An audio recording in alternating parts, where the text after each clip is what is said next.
மீசான் டிவியின் தமிழ் பேசும் உறவுகளை அன்போடு வரவேற்றுக் கொள்கிறோம். இன்றைய இந்த காணொளி வடமத்திய மாகாணத்தினுடைய முன்னைய நாள் முதலமைச்சராக இருந்தவர் எஸ்.எம். ரஞ்சித் மற்றும் அவருடைய பிரத்யேக செயலாளர் சாந்தி சந்திரசேன இருவருக்கும் 16 வருட கால கடூழிய சிறை தண்டனை தீர்ப்பாக நேற்றைய தினம் வழங்கப்பட்டிருக்குது.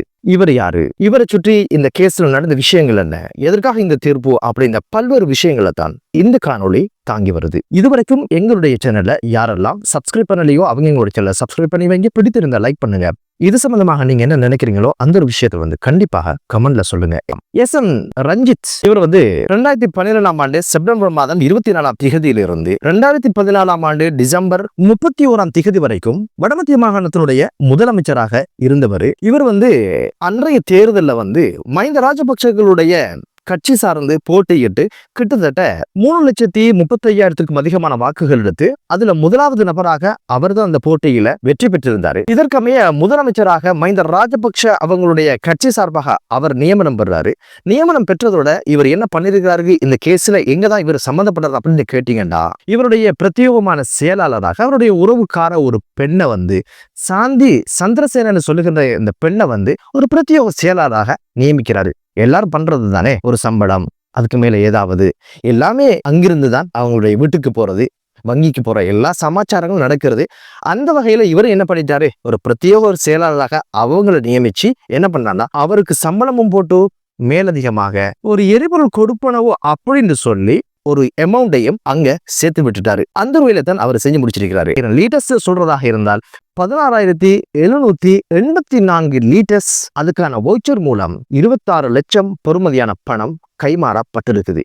இந்த ஒரு விஷயத்தை தேடி பிடிச்சி ஒரு விசாரணையாக ஊழல் ஆணைக்குழு ஒரு வழக்கை பதிவு செய்யறாங்க. இந்த வழக்கு எப்ப நடக்குது, எப்ப போடப்படுது அப்படின்னு கேட்டீங்கன்னா, நல்லாட்சியின் ஒரு ஆட்சியை நாங்க பார்த்தோம் இல்லையா, மைத்திரி ரயில் கூட்டணியில இந்த ஒரு வழக்கை போடுறாங்க. காரணம் என்னன்னா, மஹிந்த தரப்புலதான் இவர்கள் இருந்தாங்க. எனவே மைத்திரிபால சிறிசேன அவங்களோட தரப்புல உள்ளவங்க தான் இந்த ஒரு விஷயத்தை கண்டுபிடிச்சு இப்படி அவங்க வழக்கை பதிவு செஞ்சிருக்கிறாங்க.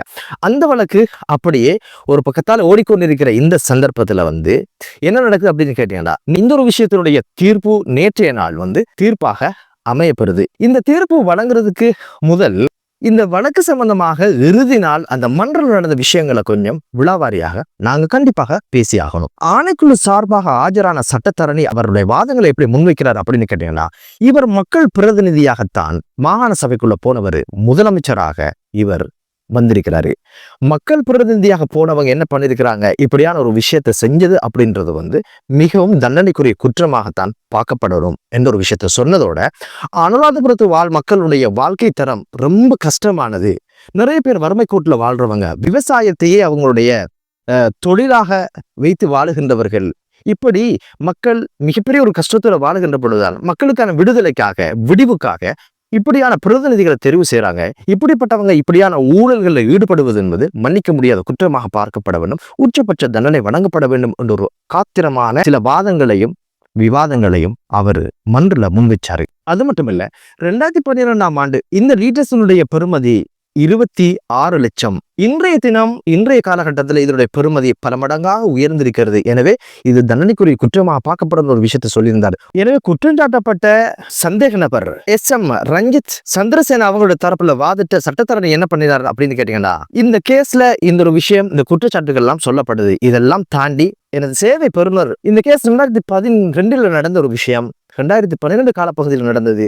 இதுவரைக்கும் அந்த கேஸ் துரித கதியில முடியறதுக்கு தன்னால் முடியுமான அனைத்து உதவிகளையும் சப்போர்ட்டையும் அவர் பண்ணியிருக்கிறாரு. எனவே இவர் விஷயத்தில் தளர்வான தண்டனை கொடுங்க அப்படின்ற ஒரு விஷயத்த அவர் சொல்லியிருந்தாரு. அவருக்கே தெரியுது இந்த சந்தர்ப்பத்துல உயர் நீதிமன்றத்தினுடைய நீதிபதி என்ன சொன்னாரு அப்படின்றது மிக உன்னிப்பாக ஊர்ந்து கவனிக்கப்பட வேண்டிய ஒரு விஷயம். ஊழல்வாதிகளுக்கும் இந்த நாட்டு மக்களுக்குமான மிகப்பெரிய ஒரு செய்தியை அவர் சொல்லியிருந்தாரு. அவர் பேசும்போது என்ன சொல்லியிருந்தாரு மன்றுக்கு அப்படின்னு கேட்டீங்கன்னா, புற குற்றங்களுக்கு தண்டனை வழங்கும் பொழுது கருத்தில் கொள்ளப்படுகின்ற அந்த பொறிமுறைகள் இதில் கடைபிடிக்க முடியாது அப்படின்னு ஒரு விஷயத்த சொல்லியிருந்தாரு. இந்த வழக்கு பொருளாதார ரீதியான ஒரு குற்றத்தினை தெளிவுபடுத்துகிறது என்ற ஒரு விஷயத்தையும் சொல்லிட்டு, மக்களுக்கு பொறுப்பு செல்ல வேண்டியவர்களே ஊழலில் ஈடுபடுவது என்பது மிகப்பெரிய குற்றமாகவும் அவர் கருதி இருந்தாரு. ஊழல் என்பது நாட்டினுடைய பொருளாதாரத்தில் மிகப்பெரிய ஒரு தாக்கத்தை ஏற்படுத்தி மக்களுக்கு மிகப்பெரிய அசௌகரியங்களை ஏற்படுத்தியதுக்கு பின்னால் இருந்த காரணம் ஊழல் தான் என்ற ஒரு விஷயத்தையும் அவர் கோடிட்டு சொன்னதோடு, ஊழலில் ஈடுபடுகின்ற அரசியல்வாதிகள், அவர்களுக்கு உடந்தையாக இருக்கின்ற அரசு அதிகாரிகள், இது போன்ற விடயங்களில் அவர்களுக்கு தளர்வு என்பது கிடையாது, தளர்வாக செயல்பட முடியாது என்ற ஒரு விஷயத்தை ஆணித்தரமாக சொன்னதோடு, இவர்களுக்கு சட்டத்தினூடாக எவ்வளவு உச்சபட்ச தண்டனை கொடுக்க முடியுமோ அதை கொடுப்பதுதான் நீதிக்குரிய தர்மம் என்றும் அவர் சொல்லியிருந்தார். உச்சபட்ச தண்டனை, சட்டத்தினூடாக உச்சபட்ச தண்டனை வழங்க வேண்டும், அதுதான் நீதித்துறையோட தர்மம் என்றும் அவர் சொல்லியிருந்தாரு. அப்படி சொல்லும் போதே அவர் சார்ந்தவர்களுக்கு வயிற்றுல புலிய நிச்சயமாக கரைச்சிரிக்கும். இந்த சந்தர்ப்பத்துல 16 வருட கால கடுடைய சிறை தண்டனமும் அபராதமும் விதித்து அந்த தீர்ப்பினை நீதிபதி எழுதிவிட்டு சொன்னாரு, தேவைப்பட்டால் மேல் நீதிமன்றத்தை அணுகலாம் என்று கூறிவிட்டு அவருடைய தீர்ப்பை எழுதி முடித்தார். 16 வருட கடுடைய சிறை தண்டனை, 26 லட்சத்துக்கு 16 வருட கடுடைய சிறை தண்டனை வேண்டுமா என்னொரு விஷயம் பலர் உள்ளத்திலே கேள்வியாக எழுந்திருக்கும். அந்த மனுஷனும் பாவம் தானே, ஒரு அரசியல்வாதியா இருந்துட்டாரு அப்படின்னு ஒரு நினைப்பு இருந்திருக்கும். ஆனால் நீதிமன்றத்திலே நீதிபதியினுடைய நியாயங்கள் உண்மையிலே 100க்கு 100 நியாயமானது. காரணம் என்ன அப்படின்னு கேட்டீங்கன்னா, எழில் கொஞ்சம் இலங்கை அனைத்து வளங்களையும் உள்ளடக்கிய ஒரு இலங்கை இன்று உலக தரத்திலே ஒரு பிச்சைக்கார கோலத்திலே இருக்கின்ற ஒரு அவலம் எதனால் உருவானது என்றால், அதுக்கு ஒத்த வார்த்தையில் ஊழல் என்ற பதில்தான் நம்மிடத்திலும் இருக்கிறது. அதுதான் நீதிமன்றத்தினுடைய ஒரு நிலைப்பாடாகவும் இருப்பதை பார்க்க முடியுது. அரசியல்வாதி செய்கின்ற குற்றங்களுக்கு ஒருபோதும் தண்டனை கிடையாது என்பதுதான் கடந்த காலங்களில் பார்க்க முடியுமான ஒரு விஷயமா பார்க்கப்படுது. 2016 போடப்பட்ட வழக்கு துரிதகதியில் எங்க முடிஞ்சிச்சு? எத்தனை வருஷம் எடுத்தாச்சு? கிட்டத்தட்ட 13 வருஷங்கள் போச்சு இல்லையா? அவருடைய வக்கீல் என்ன சொன்னாரு? துரிதகதியில முடிக்கிறதுக்கு ஒத்துழைச்சிருக்கிறாரு அப்படின்னு சொல்லியிருந்தாரு. இங்க ஒரு ஒத்துழைப்பும் கிடைக்கல. காரணம் என்ன கேட்டீங்கன்னா, மைத்திரிபால சிறிசேனுடைய காலத்துலதான் இவருக்கு பதிலாக பேசல என்ற ஒருத்தர முதலமைச்சராக நியமிச்சாரு. இவருடைய ஊழல் விஷயங்கள் எடுத்து ஒரு வழக்கு போட்டாச்சு. அந்த வழக்கு நகரல என்பது நமக்கு தெரியுது. காரணம் என்று கேட்டீங்கன்னா, 2 வருஷத்துக்குள்ள மைத்திரிபால சிறிசேன மஹிந்த ராஜபக்சேனுடைய ஆதரவுக்குள்ள போயிட்டாரு, பிரதமர் ஆக்கினாரு. அதுக்கு பிறகு மஹிந்த சார்பு கொள்கையோட அவர் பயணிக்க ஆரம்பிச்சாரு. அதுக்கப்புறம் 2019 கோட்டாபய ராஜபக்ச ஆட்சிக்கு வந்தாச்சு. எனவே இவங்களை போஷிச்சு வளர்த்தவங்க, கை கொடுத்தவங்க, இவங்களுக்காக வாழ்க்கையை இழந்தவங்க, ஓடினவங்க, பாஞ்சவங்க, அரசியல் செஞ்சவங்களா குற்றத்துக்கு முன் நிறுத்தி தண்டனை வாங்கி கொடுப்பாங்களா? அது அப்படியே போச்சு. அவங்களோட தயவுல ரணில் விக்ரமசிங்க அவர காலத்துல இந்த வழக்கெல்லாம் வெளியே வந்திருக்குமா? இல்ல. எனவே இந்த ஒரு விஷயம் அவங்களோட உதவியோட ஒத்தாசையோட நடந்த விஷயம் கிடையாது. எனவே இந்த அரசு வந்ததுக்கு பின்னால இந்த ஒரு வழக்கு நடைமுறைக்கு வந்திருக்குது, இதனுடைய ஜட்ஜ்மெண்ட் வந்திருக்குது. எனவே இந்த ஒரு விஷயம் ஒரு ஆரோக்கியமான விஷயமா பார்க்கப்படுது. காரணம் என்ன? 26 லட்சத்துக்கு 16 வருஷ கடுளை சிறை தண்டனை என்றால் இப்போது யாரெல்லாம் ஊழலோட சம்பந்தப்பட்டாங்களோ அவங்க வாழ்வா சாவா என்ற ஒரு மரணப்பிடியில இருப்பாங்க என்பது மட்டும் தெரிகிறது. அடுத்த ஒரு விஷயம் தான் எஸ்.எம். ரஞ்சித். அவர் யார் அப்படின்னு கேட்டீங்கன்னா, எஸ்.எம். சந்திரசேன அவங்களுடைய உடம்பிறப்பு. சந்திரசேன யார் அப்படின்னு கேட்டீங்கன்னா, மஹிந்த ராஜபக்சேக்களுடைய மிக முக்கியமான விசுவாசியாகவும் அவர்களுக்கான அரசியலை செஞ்சவர், பல்வேறு கட்டங்கள்ல அமைச்சரவை அந்தஸ்துல அமைச்சுக்களை பதவிகளை வகிச்சவர். அறகலைக்கு பிற்பாடு உடனடியாக ரணில் விக்ரமசிங்கைய நேசிக்கிறவராகவும் அவரை போஷிக்கிறவராகவும் மாறியாச்சு. அவருடைய அமைச்சரவையில பதவிகளும் அவருக்கு கிடைச்சாச்சு. அப்படி பயணிக்கிற நேரத்துல சென்ற பாராளுமன்ற தேர்தலில் இவர் சிலிண்டர்ல வாக்கு கேட்டாரு, படு தோல்வியை சந்திச்சாரு. முன்னைய காலங்களில் அந்த டிஸ்ட்ரிக்டினுடைய உச்சபட்சமான வாக்குகளை பெறவர் இவராக இருந்தாரு.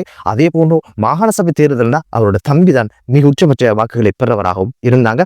ஆனால் இப்போது அரசியல் அனாதையாக போனதுதான் இப்ப இருக்கிற சங்கதியா பார்க்க முடியுது. அப்ப என்ன அப்படிங்கன்னா, திலீப் ஜெயவீரையுடைய கட்சியில இப்ப அவர் அங்கத்துவம் வைத்து அந்த கட்சியினோட பயணிக்கிற ஒரு வழக்கார பார்க்க முடியுது. எனவே தம்பி ஜெயிலுக்கு போற மாதிரியும் இவர் அரசியல் அனாதையான ஒரு சங்கதியை பார்க்க முடியுது. எனவே இதுல நமக்கு தெரிகிற இன்னொரு விஷயம் என்ன அப்படின்னு கேட்டீங்கன்னா, அரசியல்வாதியாக இருந்தால் சாகும் வரைக்கும் அதிகாரத்திலிருந்து செத்து போகணும். இடையில எங்கேயாவது கந்து அருந்துச்சுன்னு வைங்களேன், சிறைவாசம் தான் ஒரே தீர்வு என்பது ஆட்சிகள் மாற்றத்தின் போது இந்த விஷயங்கள் நடப்பதை பார்க்க முடியுது. இப்ப நமக்கு தெரியுது, எப்படியாவது அரசியல் அதிகாரத்தோட வாழணும் எதுக்காக துடிக்கிறாங்கன்னா, செஞ்ச குற்றங்கள் வெளியில் வந்துடப்படாது, சிறைவாசம் பெற்றிடப்படாது, சுகபோக வாழ்க்கை வாழ்ந்துடணும், சேர்த்த சொத்துக்களை சேஃபாக வச்சுக்கொள்ளணும் என்பதற்காகத்தான் அரசியல் தேவைப்படுது. தவிர நாட்டை வளப்படுத்தவோ, மக்களுடைய நலன் பெறவோ, மக்களுடைய பொருளாதாரம், அவங்களுடைய கல்வி, அவங்களுடைய மருத்துவம் இதெல்லாம் அவங்களுக்கு கணக்கிலும் கிடையாது. ஏழை மக்களுடைய வாக்குகளால் முதலமைச்சரானவர் இப்படியான ஒரு செயலை செஞ்சிருக்கிறாரு. இந்த மாதிரி வெளியே தெரியுது கொஞ்சம், வெளியே தெரியாதது கோடி. அதெல்லாம் வெளியில் கொஞ்சம் கொஞ்சமாக வரத்தானே வேணும். காரணம், மக்கள் படுகின்ற அவலமும் அவர்களுடைய கஷ்டங்களும் நிச்சயமாக இறைவனுடைய கோபத்தை கொண்டு சேர்க்கும். இதுக்கு யாரெல்லாம் காரணமாக இருந்தார்களோ அவர்கள் தண்டிக்கப்பட வேண்டும் என்பது மக்களுடைய பிரார்த்தனையும் மக்கள் என்பிபிக்கு வழங்கிய ஆணையம் அதுவாகத்தான் பார்க்க முடிகிறது என்று கூறி மற்றொரு காணொளியிலே உங்கள் அனைவரும் சந்திக்கும் வரை விடைபெறுகிறேன். நன்றி.